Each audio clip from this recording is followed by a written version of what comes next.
again. And Okay. welcome, Patti. I know we've been talking a little bit already. I just wanted to say thank you so much for joining us. Patti is the author of 8 books, including 2 on diversity and one that I've been looking at recently called Life is a Verb, which I'm finding very, very juicy. And so a moment ago, we were talking about inviting people in to share what's going on. What are you feeling on a bodily level about what's been said so far? So I wanted to open it up to any responses that people have.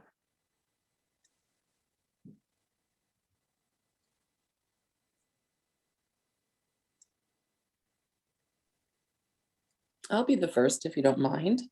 Please. I absolutely endorse this notion that having a visceral, physical kind of reaction to something is when the learning happens. Just a quick story. I started my career after college as a Peace Corps volunteer in Central Africa in a country called Gabon. So not only was I in a very foreign land, but using a language that was not my own. And everywhere I went was a learning experience. And sometimes I did more than I should have to adapt. Sometimes I got real fearful and stepped away. But because I was there for so long, I was there for 3 years, it became, the learning was just so deep and became so much a part of who I became when I was there. I had to be very careful not to go too far and to give up the really important elements of who I am. So for me, I've done training in my lifetime as well. And for me, I think trying to create that situation where what you say has to, or what you do has to create that kind of visceral body deep down, because we can all say, yeah. But when you feel that heart palpitate a little bit, or you're starting to move in your chair a little bit, I think that's where learning happens. I agree with you wholeheartedly, Patti. Yeah, I can feel it for myself, and I can see it in the reactions of other people. There's a difference from book learning, which is where I started. So thank you for that. I appreciate that. And I'd be happy to add to that conversation in terms of even just noticing when you said, oh, we're going to put the video on. It was like, I noticed my hesitation to then speak, like I was keen to speak before, but that wanting to be seen. So just even noticing that and really wanting to show up fully. And so the story I'd like to share was I was doing a program last week with an Australian Indigenous program. And the facilitator, a beautiful woman called Judy Atkinson, shared a story of when she was working in a group. She decided the white fellas were showing a bit of righteousness, I think was the word she used. And so she decided to break them off into black fellas and white fellas and said, okay, here we go. And immediately she said, how did you feel when I said that? And I could feel this sense of, it was a very visceral feeling. It was very alive in me. I don't belong here. I don't belong in the Indigenous group, and I don't belong with the white fellas who are doing this stuff. And she asked the question, where would you go? Where would you go? And it was just that moment of recognizing I need to go in and check out what's happening in my body, what's alive in me. It was just this wonderful process. And I got to the point where it was like, yes, I'm going with the white fellas. I'm going to go and listen. I'm going to go be with what's alive in that group. And it was just a fantastic experience of following the body rather than the head. Yeah, that's beautiful. Yeah, I think that we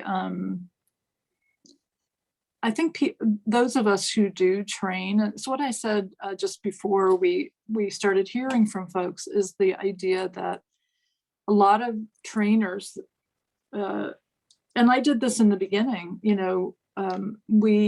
we train against surprise. We want to manage the learning. We want to manage what happens, especially around a topic that can be very difficult, and if we can retrain ourselves to be trained for surprise, not only do we learn more because we hear things like what you just said, We open space for those really core kind of physical learnings from people. But also we operate differently in a group. You know, we are, it's like our pores are all open and we can take in whatever is happening, and whatever is happening is where we go. You know, it's not, I have a story arc when I train of where the key topics that I wanted, but there are a million ways to get there. And so it depends what's actually happening in the room, how I actually, you know, help people get to that end point. I love that story. That's beautiful. And I love that you're in bed. That's great. Is anything else hot for anyone else?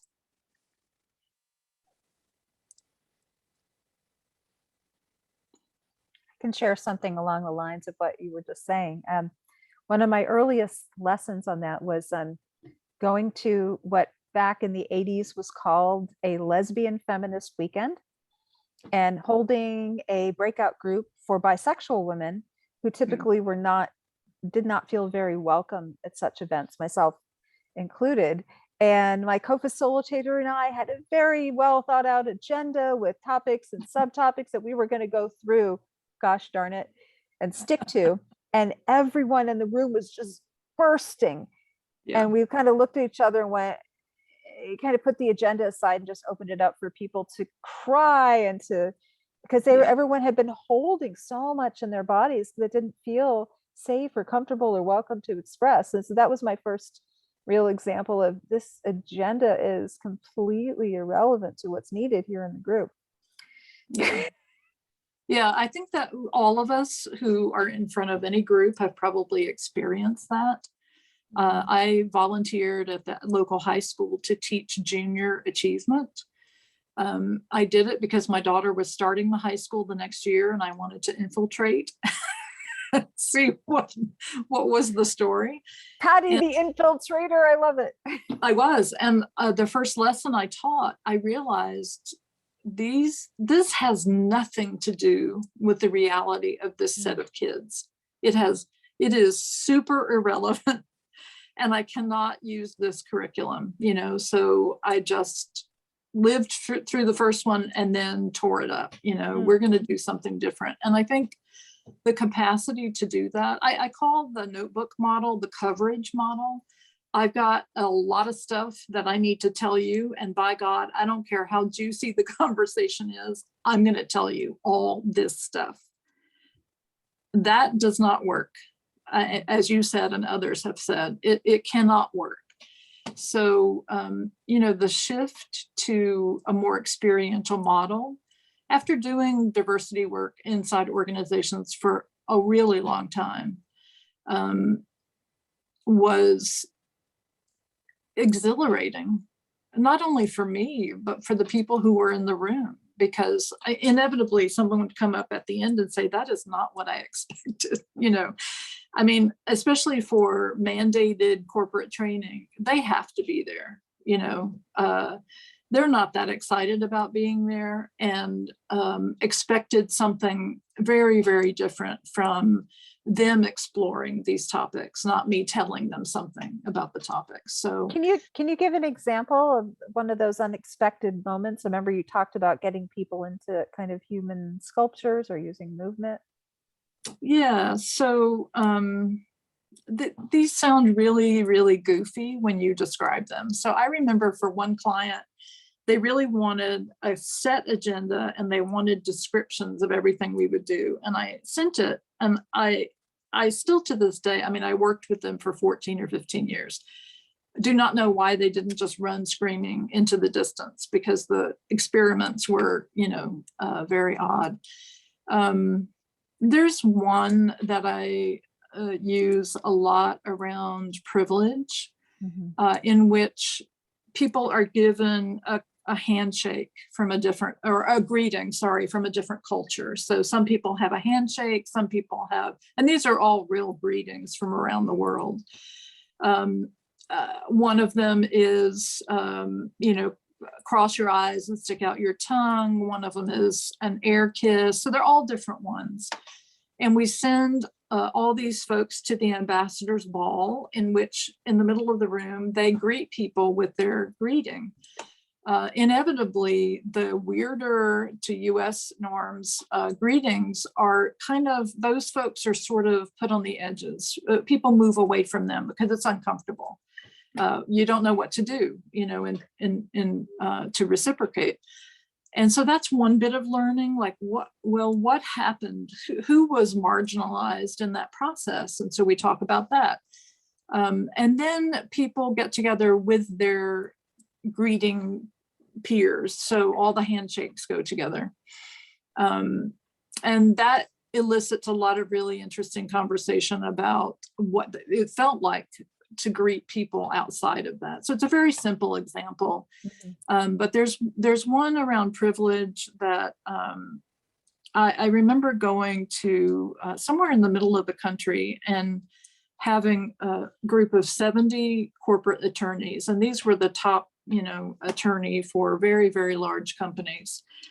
And saying to the guy I was training with, like, these people will never do this, you know, they just will never do it. We need to do something else. And he said to me, what stereotypes do you have about attorneys that lead you to believe that they will not do this? And so I had to look at my own stuff, you know, around that.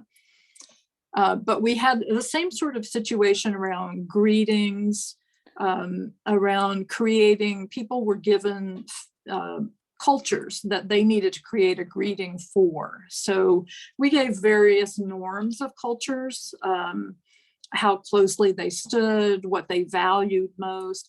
And the groups silently, because language is a deflection. We deflect or laugh when we're uncomfortable by speaking or laughing. So we took words away. Silently, each group created their own greeting that would represent the norms of their culture. They practiced it, and then we sent those people to the ambassador's ball. And there was great distance between some of those greetings, and some of them, you know, seemed very, very odd. And then we brought the groups back together. By this point, even after a very short period of time, they are fully invested in that greeting and that culture, each group, you know, like we're number one. Very American response. Yeah, it was very funny. But they were asked to silently create a sculpture that would, if seen by others, would demonstrate what they most valued in that culture. And so we have the top, you know, attorneys from very large global corporations in these groups making body sculptures. They use their bodies to create these sculptures of what that, so one of them valued time above all, and closeness. And so all these people are in this little bunch, and there's a hand with a watch at the end of it, you know, and so beautiful, beautiful sculptures of their bodies. And then the rest of us would try and decide, what do they value most, just based on that sculpture? You know, what is it that you think this culture values most? At one point I looked over, and one of the group with the watch, the guy was the head of the head counsel for a large global communication company. In tears. He was the guy in the middle with the watch, in tears. And I said, tell me what's happening for you. He said, I now know what it means for our employees in Hong Kong to be told, you'll do it our way, like rip them apart, because we would have a dominant culture.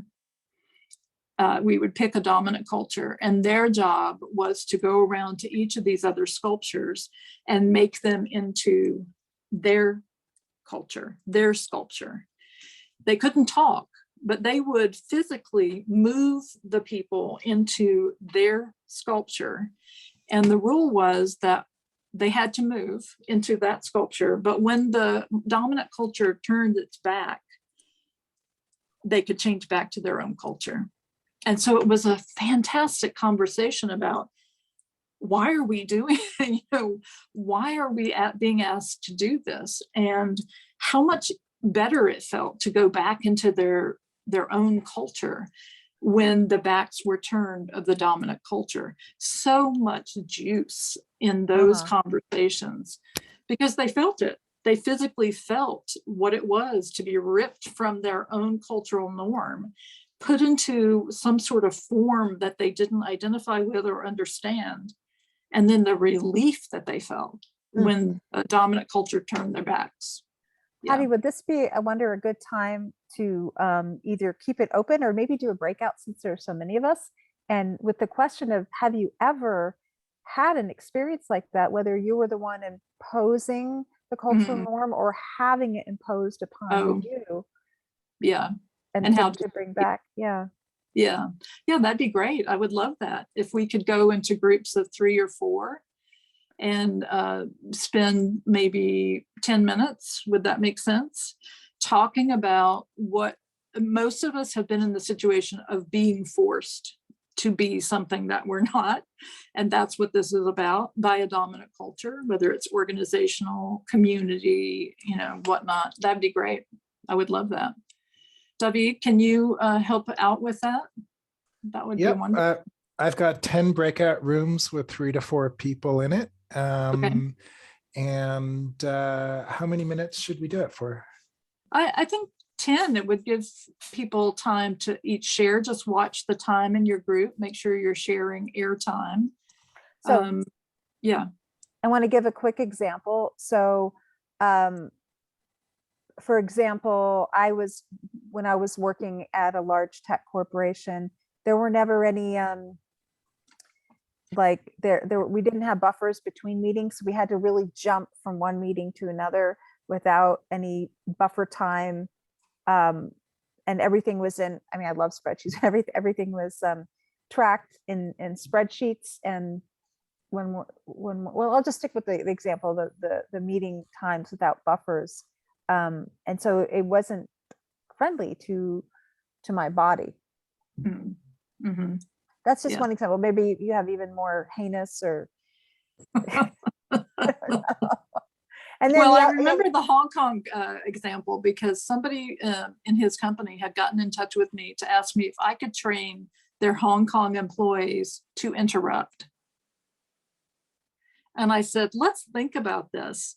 Why don't we train your American employees to shut the hell up, every once in a while so that they don't have to interrupt, So yeah, I think there are lots and lots of examples like that of a norm that doesn't feel good. And we will go back when we can to what really does feel like who I am. Yeah. So the groups are for 10 minutes to talk about examples of this kind of thing, or to talk about the example that I gave you or Jill gave you, if you don't find one for yourself. And then we'd love to hear from you when you come back. All right, I'll start this off just to give you how these breakout rooms are configured. There are some people who have told me already that they cannot participate in the breakout room for one reason or another. If you are one of those people, I've set things up so you can return back to the main session at any time. You can just hang out here until we're done. It's 10 minutes. Everyone will be automatically moved into the breakout room, so you don't have to do anything once we start it. It'll go 10 minutes, and then you'll get a 1-minute warning that it's about to end. And just to be clear, this is an invitation. It's not an obligation. So we're not reproducing the same do it our way thing that we're talking about experiencing. You're more than welcome to hang out, stay here in the main room if you don't feel like going to a breakout room. Yeah. Or just go into a breakout room and witness if you would prefer to do that. Anything that works for you. Feel free to be an observer. If you end up in a breakout room where everybody is left except you, message me and I'll put you in another breakout room. Or sometimes people just leave too and you end up by yourself. So let me know if that happens. All right, are we ready? All right, here we go. Enjoy. Thank you, David.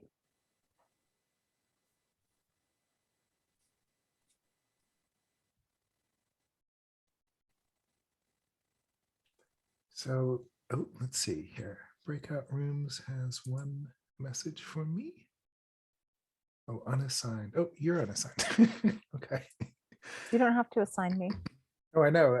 I saw a little warning message on the breakout rooms and it said Jill is unassigned.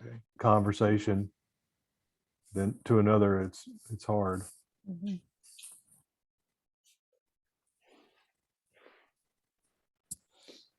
Welcome back, everyone.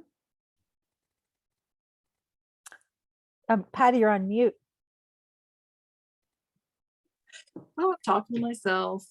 I had a great conversation with my group. I hope others did as well. Yeah, it's amazing in just such a short period of time what happens, you know. I would love to hear what came out for folks, for a few folks. You can unmute yourselves and jump in.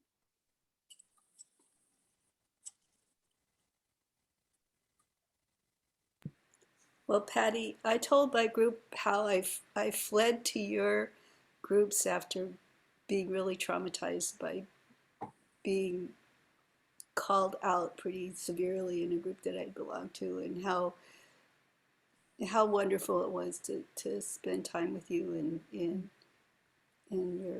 your kindness and your creativity, and just want to say how much I really admire and respect you. I appreciate that. I'm so glad you did, you know, that you showed up like magic in those classes. So that's beautiful. And unfortunately, it happens more than we think. What you experienced is the thing that for a lot of people stops them. So the fact that you kept going, I love that.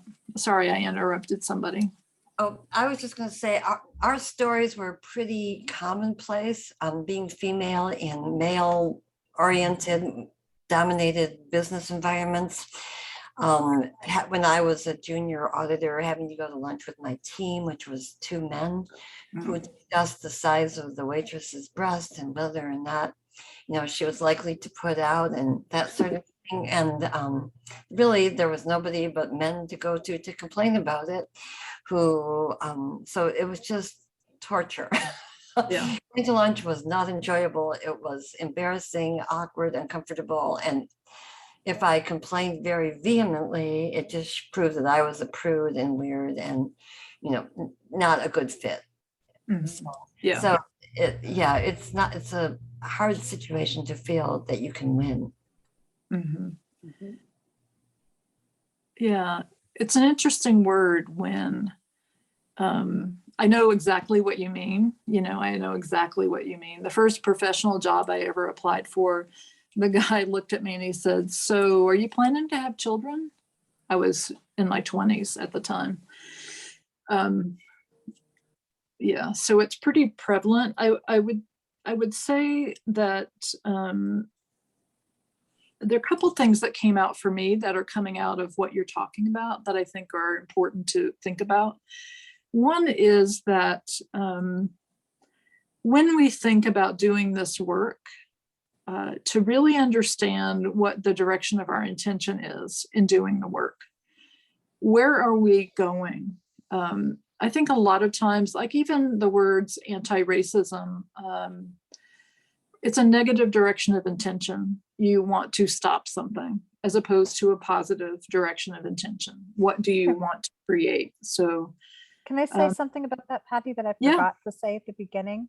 Yeah. That this series is called the Proculturator series, and Mhm. some people may wonder what that word means because it's not technically an English word. It And is I now. was right, and I was that very thing was kind of sticking in my craw of, you know, pro, anti, and some of the most successful social movements, including the pro-life movement and the Defense of Marriage Act, picked up on this observation about human minds, that we want to go towards something.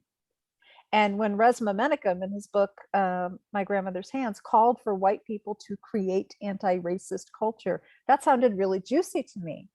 And so I thought, well, create anti-racist. It was kind of like, it just wasn't going forward. And so I started looking around and I thought, what if we were to proculturate? And I found out, I won't go all into it now, but I could send you an article later. That word had only been in some obscure academic usage. So I resurrected, I dusted it off and decided to call it the Proculturators series, and interview white anti-racists such as Patti here and others who were, through their work, creating white anti-racist culture. So that's where that word came from. Yeah, and I love that. I think it's really important to understand the connection between that negative or positive direction of intention and the idea of a single intention. So I worked for a long time with a theater director who would train young actors. And he said something to me one day that just stuck with me. And that was that when you train a young actor, you tell them, when you're on stage, you can either, if you're in the play Hamlet, for example, you can warn Hamlet, or you can try and get the audience to love you. But you cannot do those two things at the same time and do either one of them well, honestly, transparently. And so they had to warn Hamlet, not try and get the audience to love them. I think the same is true for any of us in our work lives, in our live lives. We can either do the work or we can try and get the audience to love us. So let's take the context of training. I worked for a very large beverage company for years, and we as trainers had to get a certain score in order to stay on the team.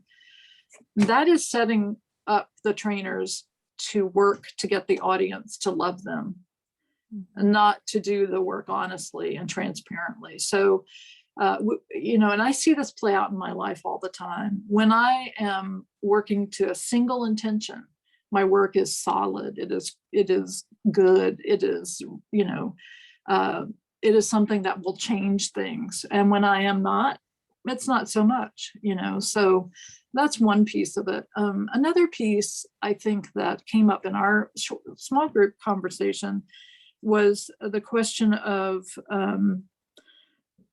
solving something. So I always give this example of life and work, and all this work around social justice revolves around three kinds of questions. So the first kind of question is a simple question. A simple question is something that we just do automatically, right? We need more toilet paper, we go get more toilet paper. We want to bake a cake. If we have the ingredients, the oven, the recipe, the apron, we bake a cake. It's simple. We don't think a lot about it. The second kind of question is a complicated question. So a complicated question is something like a moon launch. When you're faced with a complicated question, you have to bring in expertise. Probably you need Excel spreadsheets because we love those. Yeah. I know you love them, Jill. You said earlier that you love them. You mark things off a list. You work it. You work the problem, and you can succeed. And we do that all the time in our lives. The third kind of question is a complex question. So a complex question is raising a child.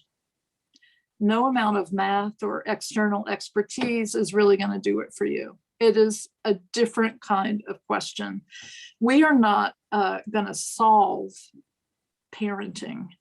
We're going to walk into it in a way that says, this is complex. And the problem with a lot of DEI work is that we have confused what is complex with what is merely complicated. So we go at it like we would go at a complicated problem. We create plans, 200-page strategic plans. We incorporate that into every aspect of the business. We look for ways that we can validate with return on investment for doing this work. That's what you do with a complicated problem. That is not what you do with a complex problem. With a complex problem, you do what I said in the beginning, which is you learn from what's in the room. You know, you have an opportunity and a responsibility to pay attention to what is actually happening. I talked to somebody yesterday and I had forgotten she was in the Army. She asked something about, I had used the term ground truth, and she said, ground truth, question mark, question mark, question mark. And if any of you know me, you know that I do not like excessive punctuation. But what, so I said ground truth, and I explained what it was. You know, in the military, and I had forgotten she was in the Army, in the military, the soldiers on the field actually know what's going on. That's the ground truth. The people, the generals at the Pentagon don't know. They're not operating from the ground truth. So a lot of the work that I see is not operating on the basis of ground truth. It's operating on the board of directors truth, or the CEO's truth. Or so, you know, when you start doing strategic planning that is set in stone, like a moon launch plan, you have lost the humanity that is involved in this work. You have set aside the fact that there are real costs to real people around these issues. We have set that aside thinking we can just solve this. It'll be done in 2 years. You know, none of that is true. Even the way that we in this country, in this culture, and many other cultures account for people in our organizations is wrong. It does not account for things like, my dogs are getting very excited about this. I'm sorry if you can hear them. It does not account for the fact that a P&L, a profit and loss statement, does not take into account humanity. So there have to be different questions that we ask. Karen asks, is it possible to do both? You have to. You must. Yes, you have to. But you have to acknowledge that when things, let's say the microcosm is a training room, when things start moving in a certain direction and there's energy about something, you have to have the flexibility and agility to change that plan, you know, to involve different people, to ensure that you're hearing the ground truth that's going on in an organization, as much as you may not want to actually hear that. But yes, you know, we operate in a context that is based on quarterly earnings. It's based on a profit and loss statement. So you have to integrate that in some way without having that be a separate intention, you know, splitting that intention. So yeah, there's a way, and you must pay attention to both. Otherwise you won't be heard and you won't be relevant to what the executives of that organization are asking you to do. So that was one thing that came out. The other was the idea of, that I have talked about for a number of years, that I think we lose sight of, and that is that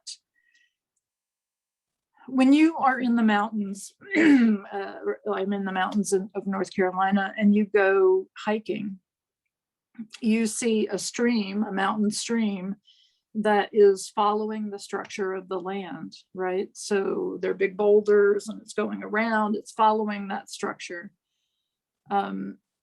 Behavior is like water in that it follows the path of least resistance. It will always follow the structure of the land, just like water does. So if you're in an organization that is not looking at the structure of the land itself, you can make some change, and you can show new behaviors that you'd like to have people operate with, but it will always revert back because the structure of the land has not changed.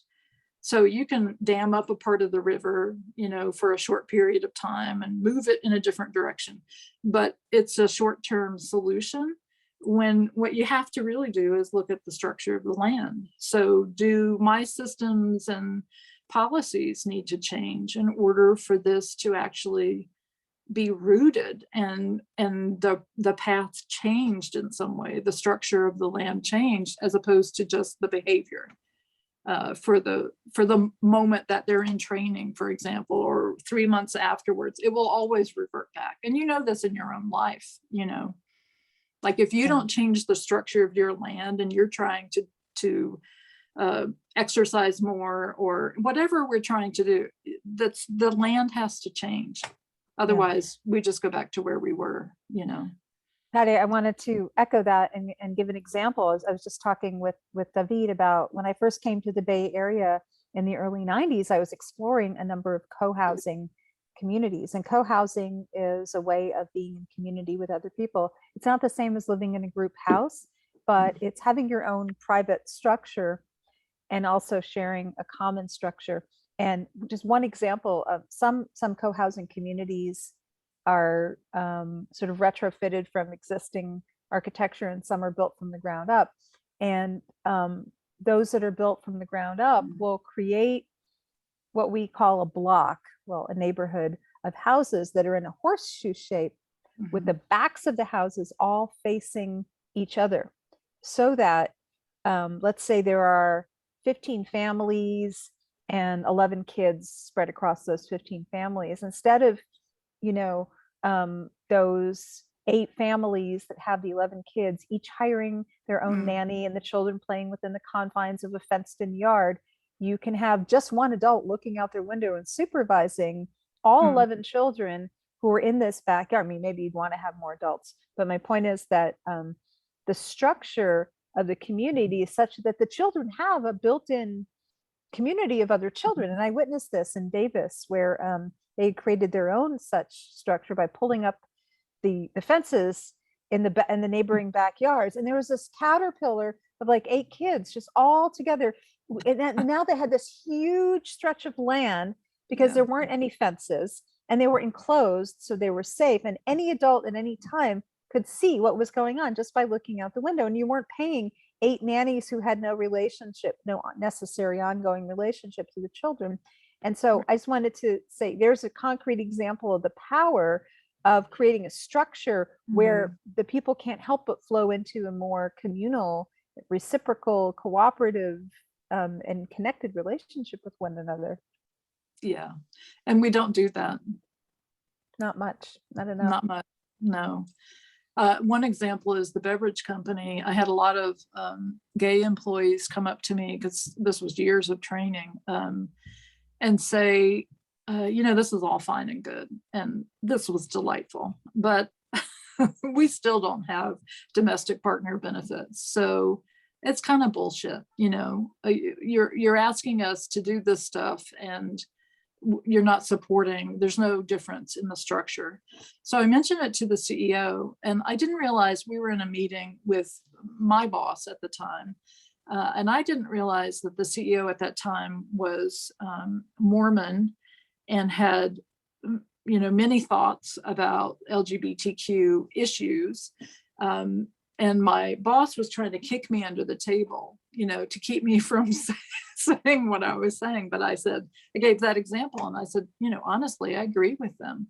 You know, I don't feel comfortable going in if there's not going to be a change in what really matters to people, you know, systems, policy, structures, rules.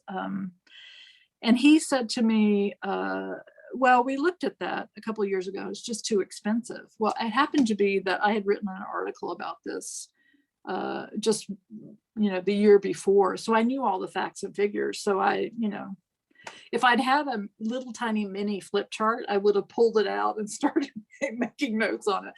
But I just said, you know, here are the real facts. And they did actually make that change. That's a structure of the land change. Another example I'll just give you, because it's so stark for me. A couple of years ago in North Carolina, I got a call from an HR person who said, we need help. I'm wondering if you can help us. I said, what is going on? We have white employees putting nooses on the lockers of Black employees. I said to him, yes, I can help you. What did you have in mind? And because I wanted to just see, like, what is he thinking about? And he said, well, I thought maybe a 1 or a 2 hour training program. A 1 or a 2 hour training program would not help anything. It would make it worse for the employees affected by this heinous thing that was going on. Imagine that you are that employee and that everyone's being called in for a 1 or a 2 hour training program. This is an example of a wicked problem, which comes from the world of computer science, a wicked problem and a tame solution. If you Google wicked problem, you'll see all kinds of resources online about wicked problems. They are intractable. It's kind of like a complex problem in a way. There's roots everywhere. When you put a tame solution on a wicked problem, it dramatically increases the horror of that problem, because Team everybody solution, is that what you said? tame, yeah, Oh, T-A-M-E. tame, T-A-M-E. Mhm. Yeah, yeah. So I think a lot of times okay, Cranky Patty is truly here at this moment. A lot of times companies want to check something off their list, and they have to do this because of legal requirements, or, I've always said companies do this work because of vision or pain, or a combination of the two things. So they've been sued, or they're visionary, or it's somewhere in between. So the pain people just want to mark something off their list, and that is applying a tame solution to a wicked problem. They're not going to invest energy or time in order to really get at the core of that problem. And they're not going to change the structure of the land by firing, in this case, the people who are actually doing this. So I think as I've gotten older, I've gotten really good at that sort of bullshit meter of what do you really want to accomplish? What is your single intention in doing this work? And if it is to be on the Fortune magazine best businesses to work list, if that is your single intention, everything you do is going to drive toward that, not toward the people who are actually experiencing pain in your organization. And we have to be real clear about that, So yeah, so wicked problems and tame solutions it would be better to do nothing, I guess is what I'm saying. And this is where, like, I love your approach for its juiciness, Patty, because what you're talking about is getting jumped over here is the actual lived experiences of the people. And for me, that is what's so juicy. Like, what is it actually like to be you? What is really going on inside of you, Yeah. And I do want to give a nod to how I have heard from some people, specifically from people of African descent, though may be true for people of other backgrounds, that the value of authenticity can feel like pressure. Yeah. And so I think there's the place, where somebody's being threatened in that way, and the specter of death is literally hanging right over them in such a physical symbol. I think that's where white-bodied people can use our privilege and our relative safety as not being a direct target of that, especially if we're not Jewish, to step in, or maybe if we are, depending on the circumstances, to step in and say, this isn't okay. This is absolutely not okay. And I'm putting my body in the space of standing for the safety, because I don't expect other people to step in when they're the ones being targeted. Exactly. We had in our small group conversation that I think is relevant here. And that was, when I encounter something like that, what are the options open to me? And we all know the flight, freeze, fight. I don't know what the order is, but I think knowing which of those is our default gives us information that's really helpful in terms of what we can do. So I have started a Google Doc of responses to racist people that I use a lot online, that allow me to speak up. Even I don't have to have an answer for the situation, but I need to put my body, as you said, in that space and speak up. And one of those that I shared with the small group was real simple. I don't see the truth in that. So if somebody is telling a racist joke, or, you know, anything like that, to be the person who says, I don't see the truth in that. Or as Victor would say, my training partner in the Hard Conversations classes, I don't get that. Can you tell me why that's funny? You know, that kind of inquiry is a helpful way that even if you are a freeze person, you can say something that it's not an attack on the person, it's your ownership of that's not okay with me, you know. And so I think to find ways that we can respond in moments that feel heated and that feel hot, and that we sometimes, and this happens to me, that I feel disappointed in myself afterwards for not having said something, because I don't know what to say and I don't have an answer that will help the situation. I think creating, sorry. I was just wondering if we wanted to open it up to the group for sharing of anybody have similar situations where you either figured out exactly what to say in the moment and could share that, or you really didn't know what to say. Because like I just want to echo what you were saying, fight, flight, freeze, or fawn. Those are you know, trauma responses, or even if it's not trauma, the pattern of kind of not having all of ourselves available, that everybody goes into, you know, whether it's fear of being judged, or just kind of freezing, or wanting to be anger, wanting to be. If I may, Please. In my experiences in those sort of situations, I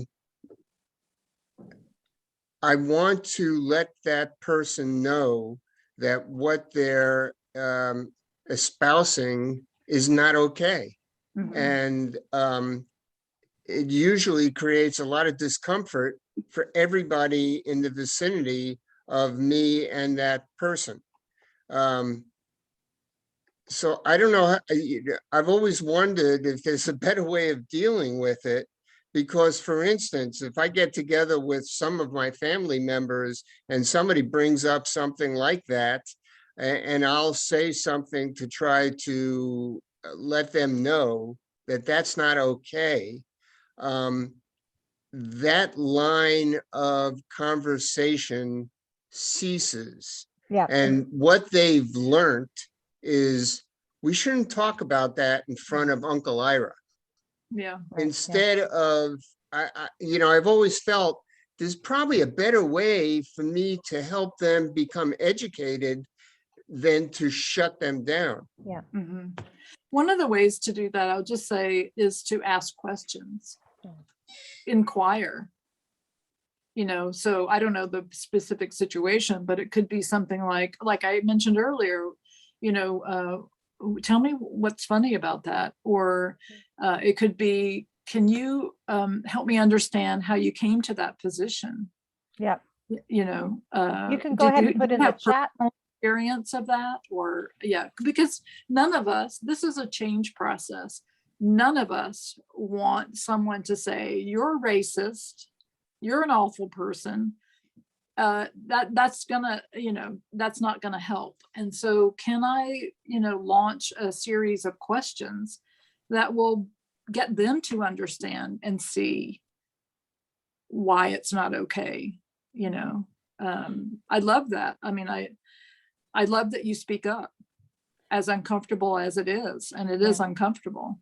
One of the things that we have done in my white on white workshops is, you know, a lot of times we might be too triggered ourselves to respond to somebody else. So we can fake it. So one of the things we'll do is we'll cock our head and practice looking really curious and leaning in and say, can you tell me more about that? Because if you practice that, even if you feel like you just want, or you're feeling cranky, or you just want to run away from them or push them away, or you're embarrassed that you're related to them, you can probably manage to go, can you tell me more about that? And that can totally transform. Because if it's true that, and I think it is, that that white racism is bound up with historical and familial and personal trauma, by giving what they don't expect, which is an open, non-judgmental inquiry, it can sometimes really profoundly help unravel their attachment to that strategy of racism, even if you don't see it in the moment, Uncle Ira. Yeah, I'll keep that in mind. Thank you. And I'd it's like a to beautiful example. What was that? Conversation too. I've had a conversation with my dad, and being prepared for these conversations has really helped me too. And that having that intention to want to stay connected, and I heard that was important for you, Ira. This like staying connected to family. And I'd go away and think, what was he really trying to meet his needs there? What needs did he have that were really important? And there was a moment where he responded to something on television, and it triggered me immensely. I found my ground, I took a breath, and I turned to him and I said, it sounds like you'd really wish they would contribute. And he just then responded to that and spoke more clearly to what it meant for him. And we were able to find this common ground of what that might look like. And so it sort of opened the conversation a little more. It's based on, I can see Tanya's got the NVC logo on her screen. It's based on the self-empathy practice. Wanting to connect here, but also wanting to connect there with what their needs are and finding that common place. And it sort of links into what you were speaking to, Patti and Jill. Yeah. So we're here, we've got about 9 more minutes. And Patti, we've covered so much ground. And we were just on the topic of how ways to show up, for other people who were saying things that are racist, don't align with their own visions. I'm just wondering if there's anything that you have burning, any questions for Patti or responses to things that she said or things that came up in your small groups that you really wanted to bring into the space for this last part.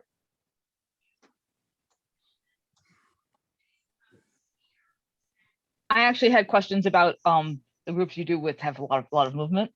I'm disabled. I'm thinking about how you deal with people who have balance issues and so forth when you do those kinds of exercises. I met Jill when I was doing content improvisation. I was a big dancer, and now I can't walk. So it's like interesting to like that journey has been interesting. And there's always I like to employ moral imagination and moral courage in those moments. And so I will always have very transparent conversations about ways in which people, for example, who are in wheelchairs can participate. And it's great learning also for the temporarily abled people in the room to be able to understand what it is to be invitational and also inclusive of people who may not move in the same way, may not share a language, for example, may not be beyond the scope of disability. But in some cases, people are observers or choose to be observers. And in others, they are incorporated in a way by their group that feels safe and inclusive to them. So it really depends on the person, but that is always a topic of conversation. Yeah. And I've seen beautiful sculptures incorporating people who have mobility issues. I don't know if that helps or answers your question. It's really different for each person who has a disability, but we do have open and honest conversations about that. Another question was organizations you've briefed on. Are you doing any work with the military? A lot of the work I do as a journalist, I work with the military's attempts to come to terms with racism, and they have all diversity inclusion projects and this and that, and they talk good game. But I'm curious that if they approached you. Yeah, I have worked with the military. I worked with a very large aerospace company for a number of years that it had in the training that we would do lots of military people. And that was always very interesting. I had to step back, having been dissed by my training partner about the assumptions I was making about attorneys. I had to step back from the assumptions I was making about the military folks in the room, and had extraordinary experiences with them. I don't have a sense of the overall organizational work that they're doing, but certainly pockets of it I've been able to infiltrate again. Patty, I'm wondering if you could say any more. I was really drawn in when you talked about your own assumptions about attorneys, and I'm wondering if you can speak any more to the relationship between working with, letting go of, creating spaces around your own assumptions about people, and the quality of work that you're able to do with those same populations.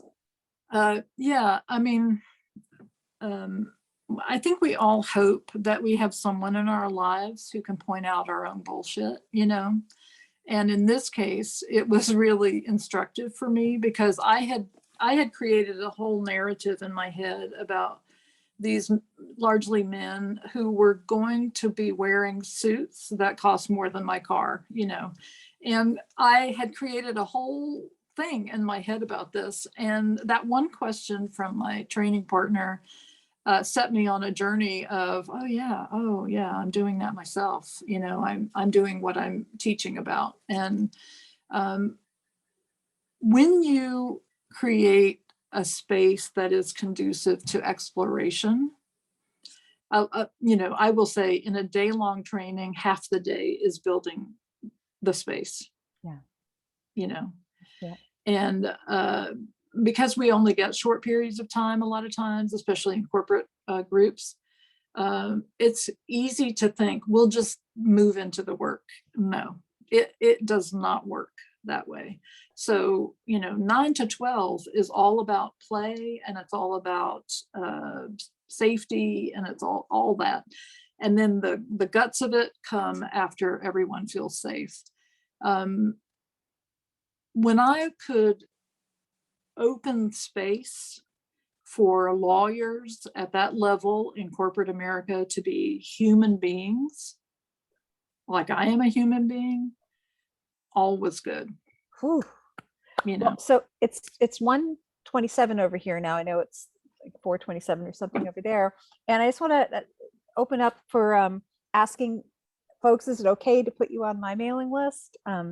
Patty, do you have anything that you want to share about what what's coming up in your world that people can participate in? Somebody in the small group is receives my weekly newsletter and loves it. I think it's fair to say. Yes. Okay.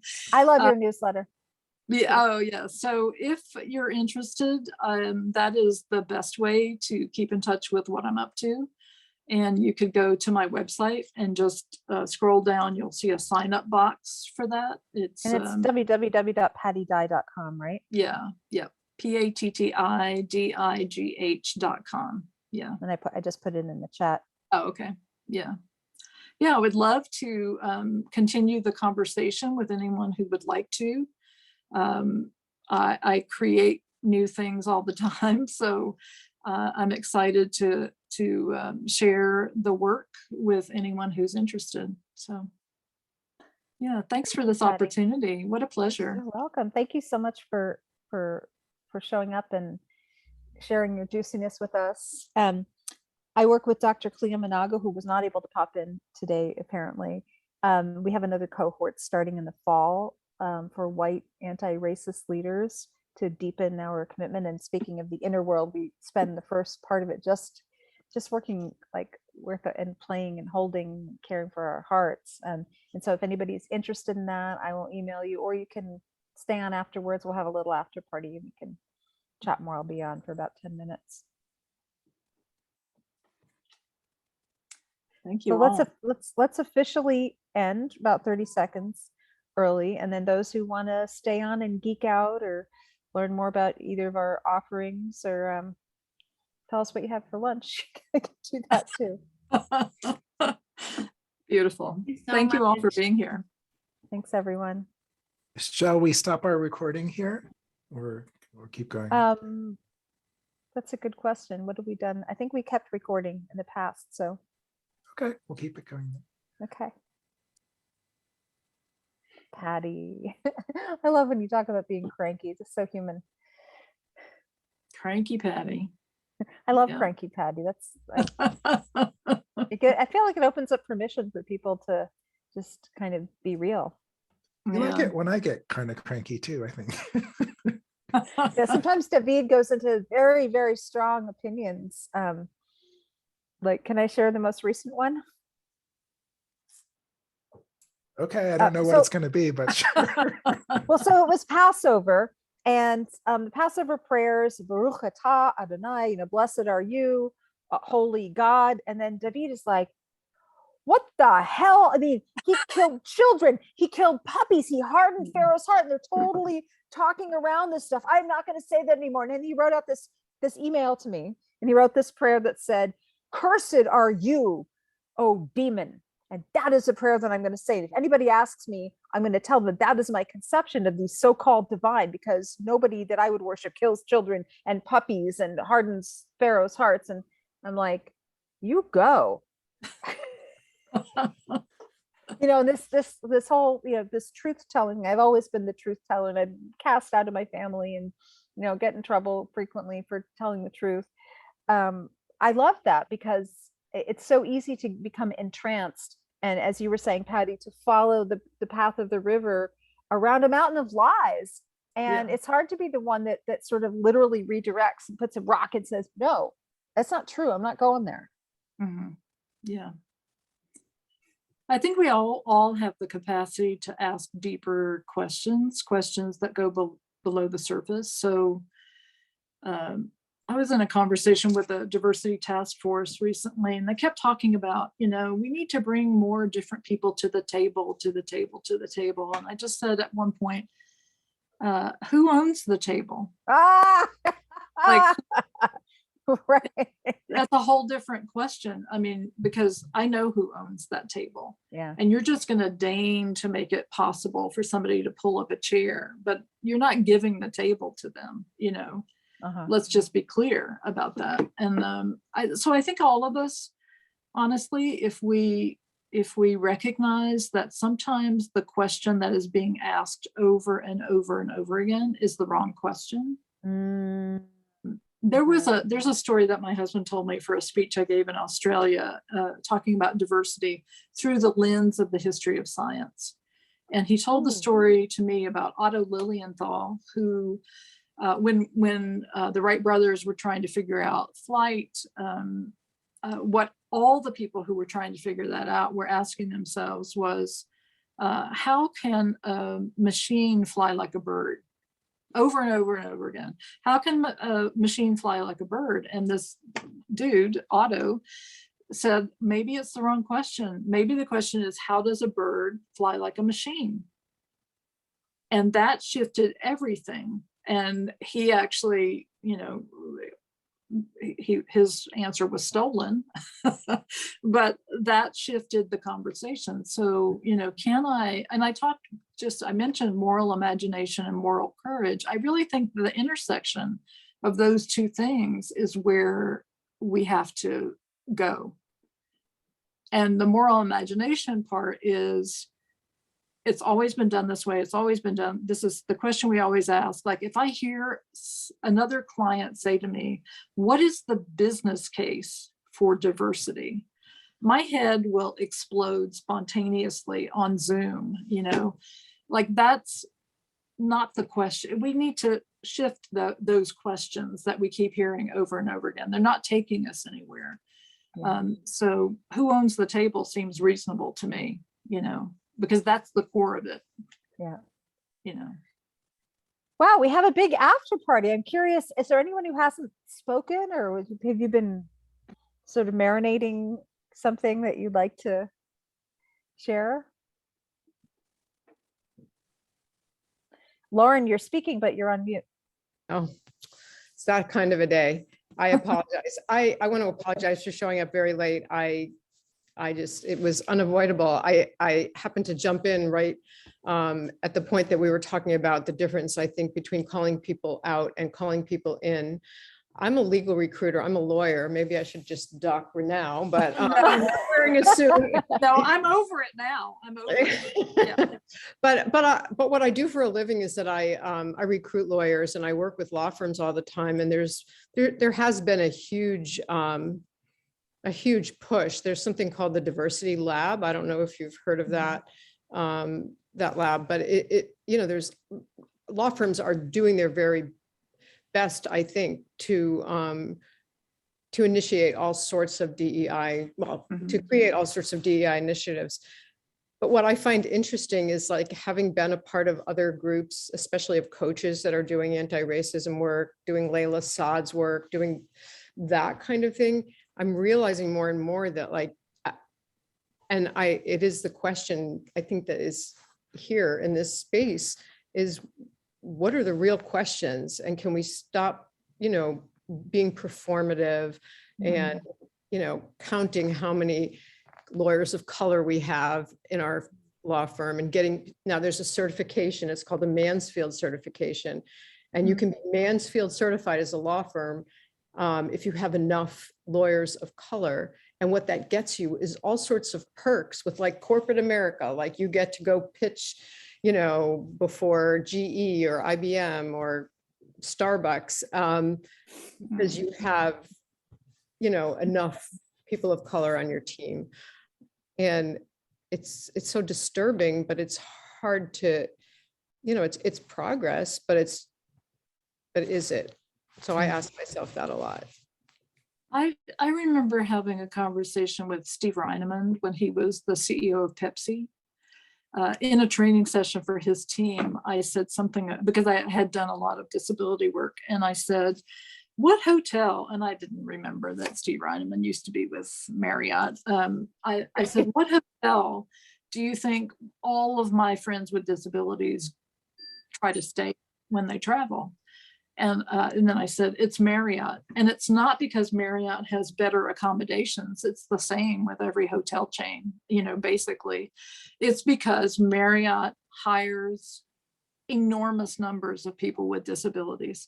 So people with disabilities see that this is not just bars in the bathtub, it's doing something deeper. And Steve Reineman spoke up and he said, well, can I tell you why Marriott hires all those people with disabilities?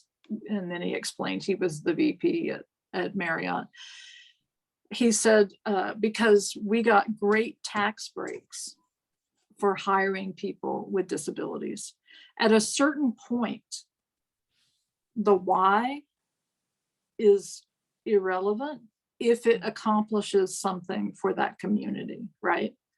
So yes, it would have been nice if Marriott had said, oh yes, we have to support people with disabilities. They did it because they got a tax break. Okay, that's fine.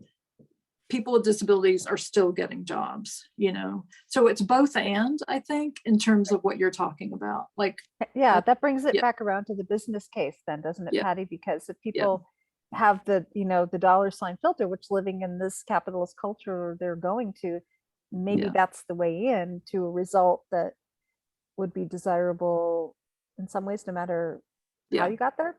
Yeah. And that's where a moral imagination comes in. Like, can I get done what I want to get done by making you think that you're doing it for a completely different reason? Okay, let's do that. Let's play that game, and if that's what it takes. Changing the river. Yeah, exactly. Exactly. So it is very much a both and situation in most cases. Yeah. Yeah, I mean, I hear you, Wendy, mourning that it came from the business model. And it's like, the paradox in this work, the contradictions that we hold of the business model is so harsh. My father told me all growing up, capitalism has no conscience. That was chilling to me, and yet it's what we're living under. We could go, live in a commune somewhere and not impact anyone's lives, or we could, step into the fray, as Patti has done for decades, and try to make a difference with what's there, and like, where are the inroads, where are the places where it is possible to put a boulder or even a pebble and where the streams are flowing. Yeah. Sort of wrote that because I think it's really important in these conversations to acknowledge the mourning, not just to push it aside. Oh, I wish it was different, but to actually say, I am mourning that it's not that, and being able to, our capacity to hold mourning and celebration in the same conversation is really important. I think, when I told Jill this when we talked before the session, when I started the Hard Conversations classes in 2015, it was a direct result of the Charleston massacres in the US. A friend of mine called it my summer of rage. I was so in mourning, and it represented itself as anger about the fact that I had been doing this work at that time for 30 years. And here we are, and so I think the mourning, if we can acknowledge the mourning and transform it into some sort of action, that's my approach, because I felt so defeated in that moment after Charleston, but I was so angry, and the anger was mourning. What have I been doing this work for? Why is this still happening? But then I decided I could be angry, but I needed to educate people. I had to do something with that mourning that was transforming the energy of it into an educational process for people. And maybe maybe that's something that we can all think about. Like, what would that look like? What would that do? Yeah. Patti, I also had a moment in 2015. And while you were having your moment, I was also having a moment. And mine was looking at this photograph of Dylan Roof, and in his who was the one who committed the murders, and in his eyes, I saw the same glazed over, dysregulated look that my own autism spectrum son would get before he would have yet another violent tantrum. And I had this realization, it just kind of went right through me, that I'm not separate from him. That could be my son. And there were times when I worried that my son would grow up to become a school shooter because of some of the things he was doing. And meanwhile, I was watching all of my white friends, to a person, saying what a monster he was and how he should be locked up. And I was going, wait a second. And I started asking these questions. How did that same system that created him also create me? And what is my responsibility here in intervening in that system to help undo whatever it was that produced a Dylan Roof, that produced later on a Derek Chauvin, that is capable of that? And I realized that it was kind of an act of white privilege in itself to abdicate the opportunity to connect with the quote unquote other white people. And that's where the other white people engaging white people in conversation about racism work was born. It seems like it kind of landed in a similar place to where yours did. Yeah. Well, I also have an autistic son, so I identify at that level as well, yeah. That Debbie does too, yeah. Yeah, there were a lot of points of connection, I guess, in that moment. Yeah. I wonder, like, when you're talking about, having these conversations and educating people, I'm curious about, doesn't it depend on who's in the room? Yeah, always, yeah. Always, yeah, because I think the conversations that, can go on in a predominantly white space might be messy and complicated and difficult, but they're still white. And I just, by absolute coincidence of my whole week here, I live in Connecticut, a mile from the Mark Twain House. And last night, no, Tuesday night, Trudy LeBron, she wrote a book called Anti-Racist Business. I don't know if you know her or the book. Yeah. Mhm. But she is starting a book tour. It was like, she's from Hartford, Connecticut. So I went to her book launch, I guess you would call it, at the Mark Twain House. And it was a very diverse audience. And it was so interesting for me because I'm saying this selfishly, I realized like my only job the whole night was to shut up. Mm-hmm. Like that was my only job. I had so many questions, but halfway through the Q&A, I realized like, do not ask these questions right now. Like, and I don't say that in any disparaging way, but I just felt like there are many times when like it's hard to figure out. Mm-hmm. It's hard to navigate. Yeah, I think the most we can do is own, like I said, I think the only thing that we can do is really own our own response, whether that's physical, whether that's mental, what am I feeling right now? Why am I feeling that way? And actually, I wouldn't ask why. I think why is a terrible question to ask. It doesn't matter why, you're feeling it, because that's where the learning is. For you as an individual person, or for me, why am I feeling like I need to shut up? What's driving that decision that I've made? What would overriding that look like? What would that feel like? I think there's so much activity that we can do. And I think this is what you were talking about, Jill, that we can do just with ourselves, if I don't speak up in a situation, why didn't I do that? And not go into judgment. And I said again, why? But what would have helped me speak up? What would have? I think it's an investigation of our own stuff, truthfully. And also giving ourselves as white people permission to not die on every single hill, because we would be dead by now. Yeah, we would. And I think that's what drove my list of responses, because I knew, like on Facebook, which is ridiculous in its own way, there were a lot of hills, and I just couldn't walk up all of them, and nor did I want to. It wasn't my battle to fight. And so I wanted a way to extricate myself from some of the, dialogue that was happening. So I just created these responses that would allow me to do that, but also let me speak up in some way, Mm-hmm. So one of the things that I did on Facebook was to say, I did this once with a high school friend, and then I kept doing it. I said, thank you for sharing your perspective. You have been heard. What I was saying inside my head when I wrote that was, F you, right? I'm done. I am not having this conversation anymore. He wrote me privately and said, thank you for hearing me.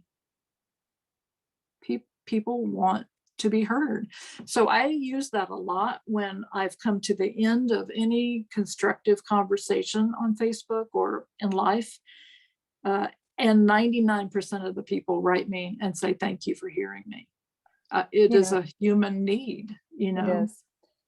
Cleo Monago. Solve it or win it. I mean, the other thing is whether we win. I responded to that word when someone mentioned it.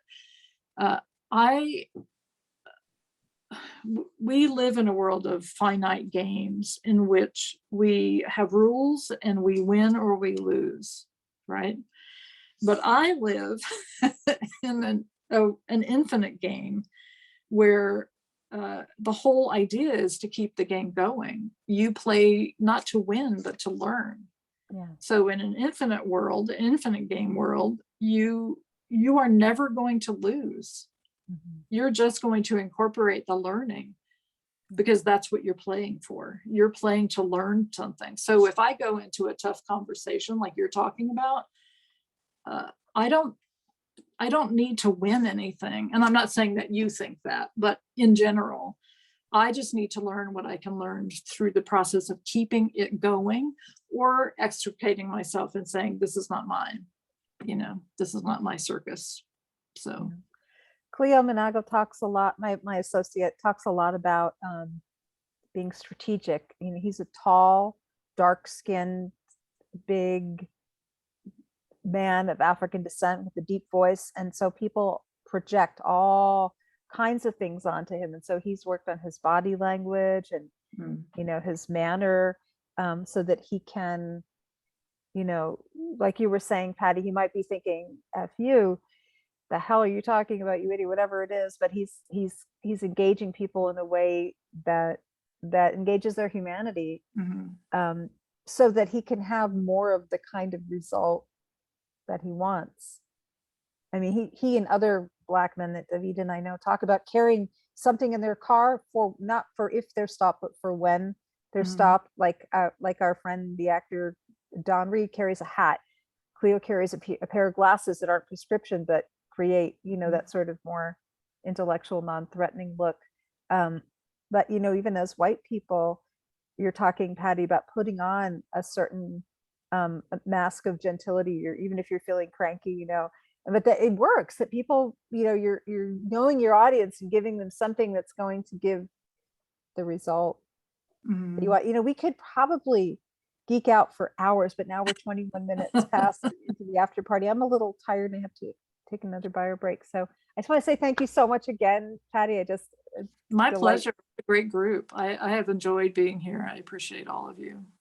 Yeah. And I'll email you all, and you can very easily never hear from me again. That's it. I'll include Patti's information, anything else that you might have thought of, Patti, that you want to include in there. And feel free to be in touch with us. Thanks, Anne. Good to see you. Thanks, Bess. Thank you, Fred. Oh, Fred's gone. Thanks, Uncle Ira. Everybody, Wendy, Lisa, I love Uncle Ira. Yeah. Amanda. Thank you, David, for all the tech support and for just being such a love. And Darlene and Lauren and Tanya. I don't want to leave, but I'm going to say goodbye. All right. Thank you. Bye, everybody. Bye, everyone.